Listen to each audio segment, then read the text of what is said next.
विघ्नहर्ता श्री गणेश, श्री गणेश, श्री गणेश।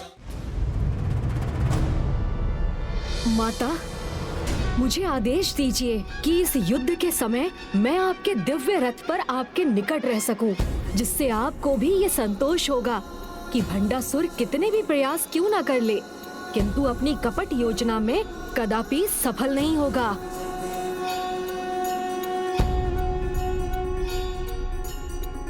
प्रणाम माता।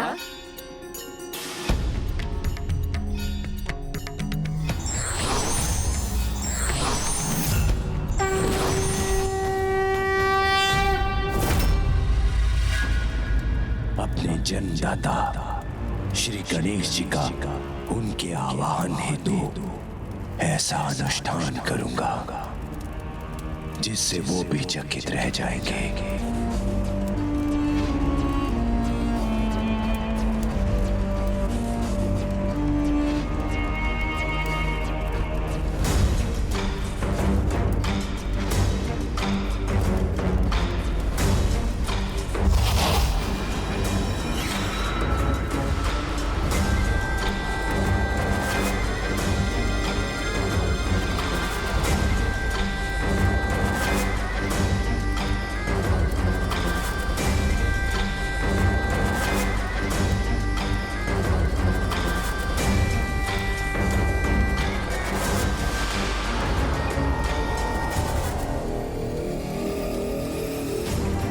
आश्चर्य, अपने भीतर से एक और भंडासुर जी को प्रकट कर दिया असुर महानायक जी ने।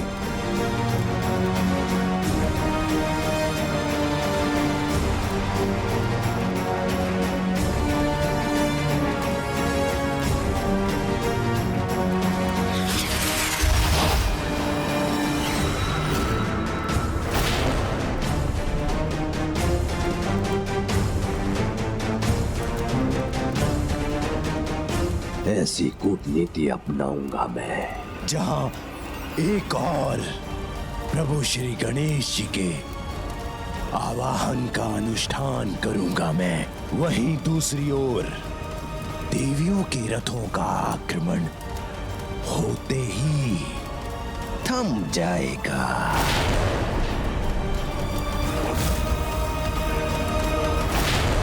अब युद्ध में इतना तो चलता है, इतना तो चलता है, चलता है।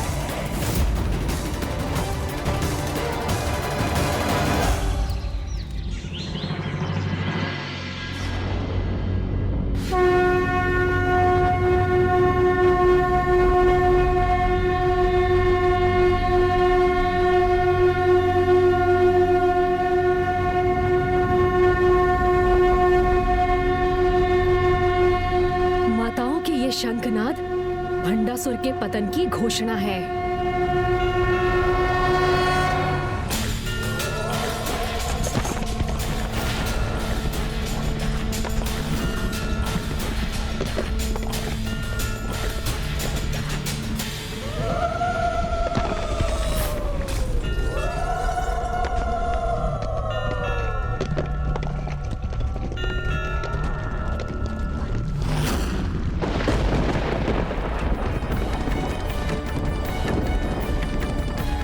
माता के रथों की गड़गड़ाहट सुनकर भंडासुर कंपित अवश्य हुआ होगा।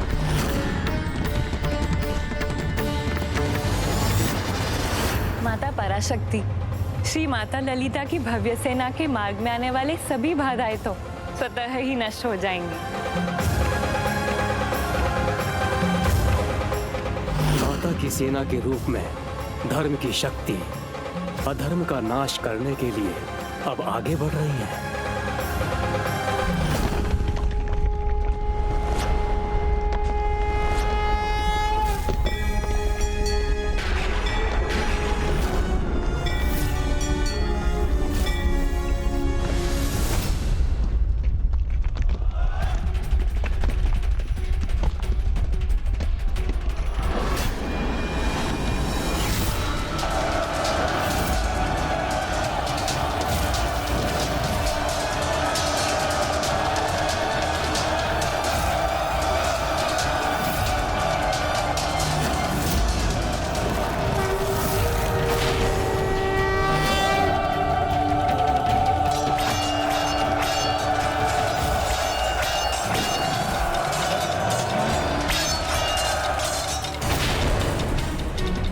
नारी सेना की संपूर्ण शक्ति भी हमारा सामना नहीं कर सकेगी।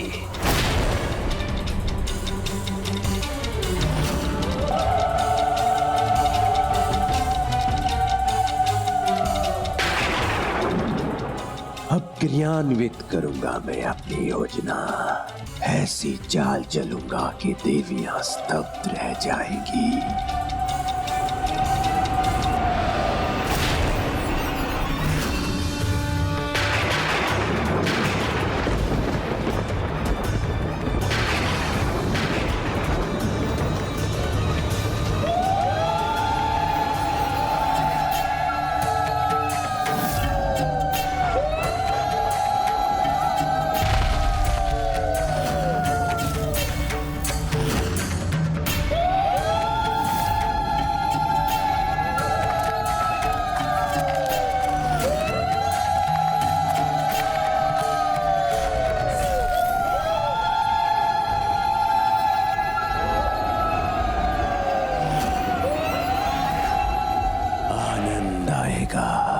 इन्हें चकित देखकर बहुत आनंद आएगा।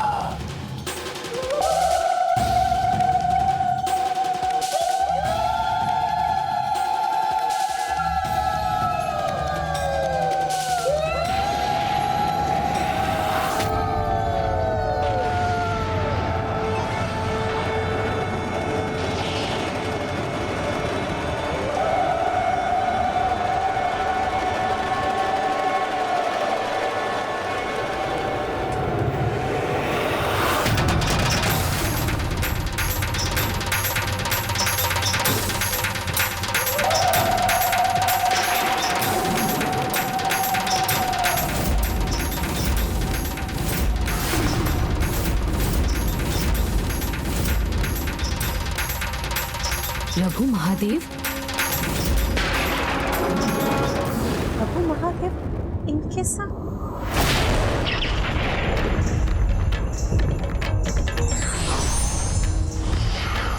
विश्वास नहीं होता, पिताश्री असुरों के सहायक बन रहे हैं।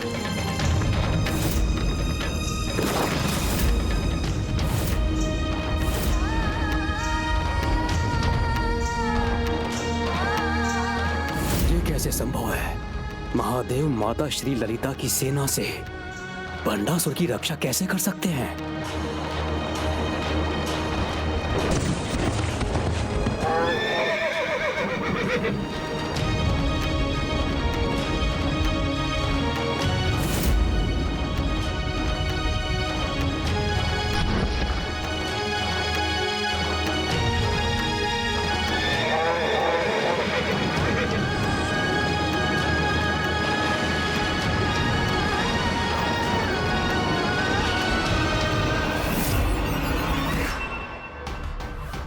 हमारे पिताश्री असुर महानायक श्री भंडासुर जी ने जो कहा था वो सत्य हुआ। ये नारी योद्धा और उनकी सेना रुकने पर विवश हो गई। ये तो मात्र आरंभ है।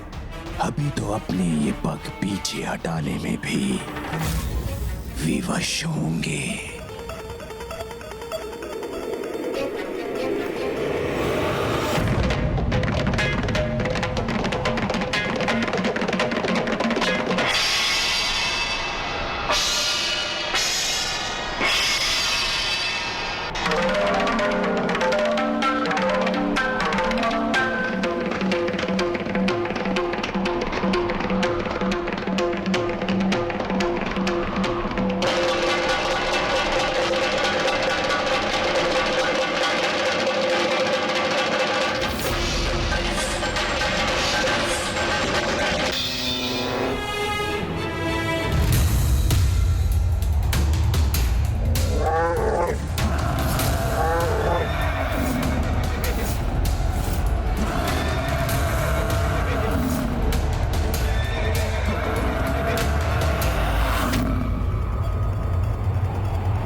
सभी योद्धा माताएं तो माता की अंश रूप हैं। इसीलिए प्रभु महादेव से वो कदापि युद्ध नहीं करेंगी।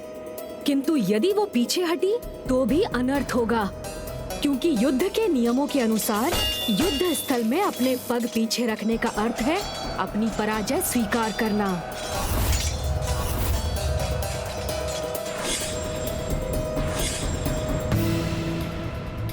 मुझे विश्वास है कि श्री माता ललिता इसका समाधान अवश्य ढूंढ लेंगी, किंतु इस समय सभी देवियों को अपने स्थान पर स्थिर रहना होगा।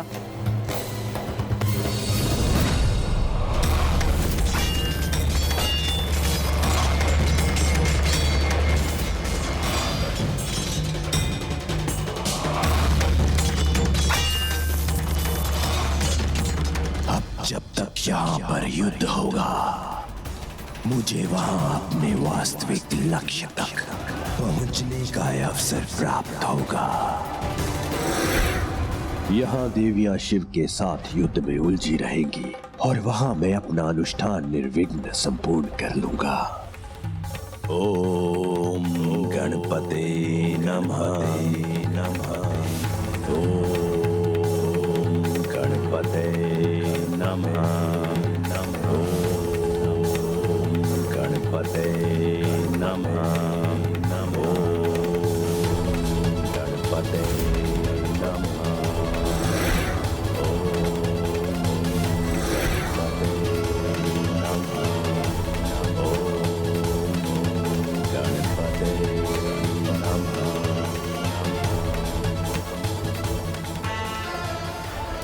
हे जन्मदाता श्री गणेश जी, मैं कोई साधारण अनुष्ठान नहीं, मैं गणपति अथर्व शीर्ष पाठ करूंगा, जिसके पूर्ण होने पर मेरे यज्ञ की आहुतियों से हल्दी से रची आपकी ये प्रतिमा आपका पूर्ण स्वरूप धारण करेगी। फिर विवशता से ही सही, किंतु आपको मुझे दर्शन देने आना ही होगा। भक्ति में इतना तो चलता है प्रभु, तो चलता है प्रभु।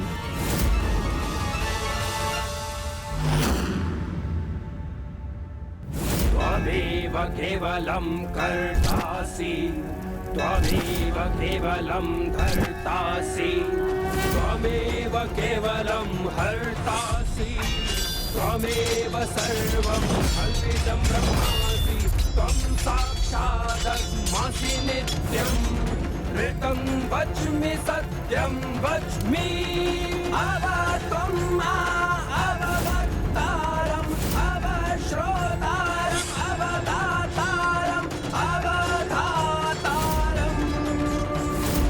अवरुधानम् अवशिष्यम्।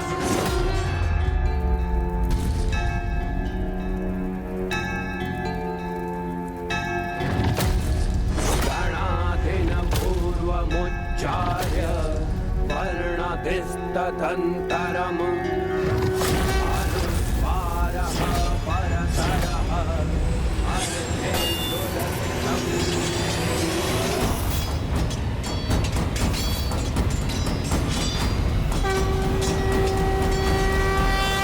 इतनी अद्भुत रणनीति है असुर महानायक आपकी, जिसके कारण ये शत्रु सेना ना अपने अस्त्र उठा सकती है और ना ही अपने पग पीछे ले सकती है।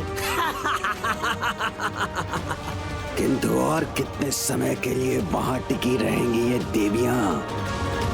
कभी ना कभी तो पीछे इनको हटना ही होगा और तभी होगी इनकी पराजय।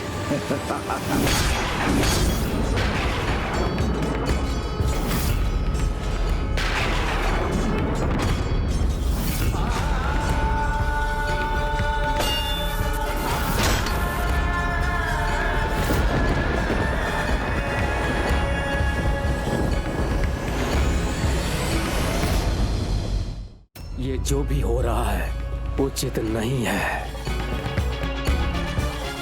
माता, क्या इस परिस्थिति में हम कुछ भी नहीं कर सकते? नहीं पुत्र गणेश, जब स्वयं महादेव उन्हें अपना सामना करते दिखाई दे रहे, तब मेरी ही अंश ये सभी देवियां उन पर प्रहार करने के लिए अपने अस्त्र नहीं उठाएंगी। किंतु फिर प्रभु महादेव माता के विरुद्ध अपना अस्त्र कैसे उठा सकते हैं?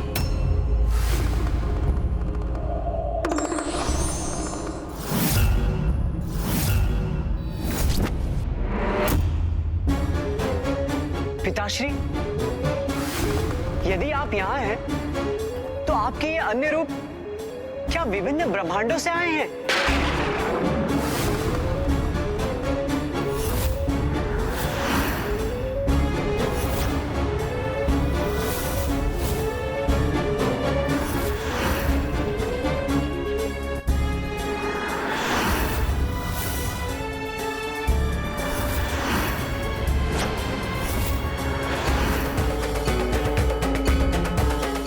यदि मैं यहाँ अपने ब्रह्मांड में विराजमान हूँ, तो उस युद्ध भूमि में मेरे प्रतिरूप ये अनेक महादेव कहाँ से प्रकट हुए?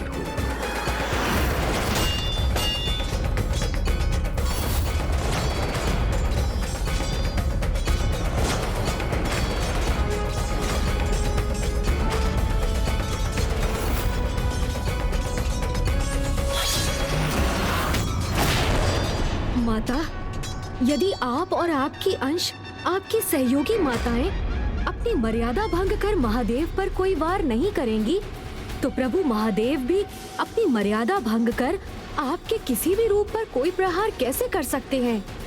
अर्थात जो हमारे सामने है वो सत्य नहीं, एक बहुत बड़ा छलावा है। तुमने सर्वथा उचित कहा पुत्र गणेश। सत्य यही कि ये योद्धा महादेव के समान दिखाई अवश्य दे रहे हैं, किंतु वास्तव में ये महादेव है नहीं, किंतु वास्तव में ये महादेव है नहीं, किंतु वास्तव में ये महादेव है नहीं। किंतु माता, यदि ये प्रभु महादेव नहीं, तो सभी माताएं इन पर वार करने में संकोच क्यों कर रही हैं? क्योंकि इन्होंने प्रभु महादेव का रूप धारण किया, इसीलिए जब तक ये अपना वास्तविक रूप धारण नहीं करते, प्रभु महादेव के रूप का सम्मान करते हुए कोई भी देवी इन पर प्रहार नहीं करेगी। तब तो इन्हें इनके वास्तविक रूप में लाना ही होगा। किंतु क्या है इनका मूल स्वरूप? इतना समर्थ कौन है जो सभी अर्थों में महादेव के समान रूप धर सकता है? इनकी वास्तविकता कुछ और समय तक छिपी रहनी चाहिए, जिससे सभी देवी देवता इन्हीं में उलझे रहें और मैं अपने वास्तविक उद्देश्य में सफलता प्राप्त कर सकूं। गणादिन पूर्वमुच्चार्य वर्णधिस्तदन्तरम् अनुस्वारः परतरः अर्धेन्दुलसितम् तत्त्वमनुस्वरूपं गकारः पूर्वरूपम् अकारो मध्यमरूपम् अनुस्वार शान्यरूपं बिन्दुरुत्तररूपं नादः सन्धानम संहिता सन्धिः सैषा गणेश विद्यागणिषिः निद्रित गायत्री छन्दः गणपतिर्देवता ॐ गं गणपतये। अब जैसे ही इस पाठ के साथ मेरा अनुष्ठान संपन्न होगा और यज्ञ आहुति पूर्ण होने पर जैसे ही हल्दी गणेश अपना पूर्ण आकार लेंगे, तब प्रभु श्री गणेश को मुझे दर्शन देने आना ही होगा।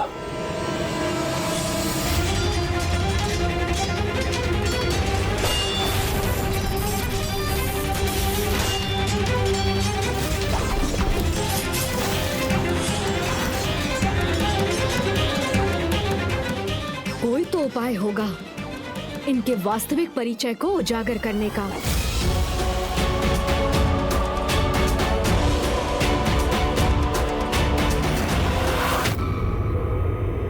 सर्प का केंचुल?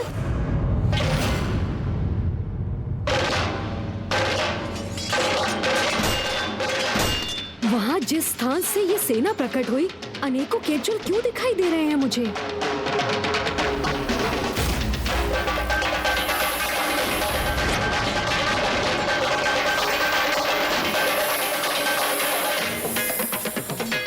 सर्प की जीवा है इनकी। माता, मैंने इन्हें पहचान लिया। ये तो नाग हैं, नागासुर हैं ये।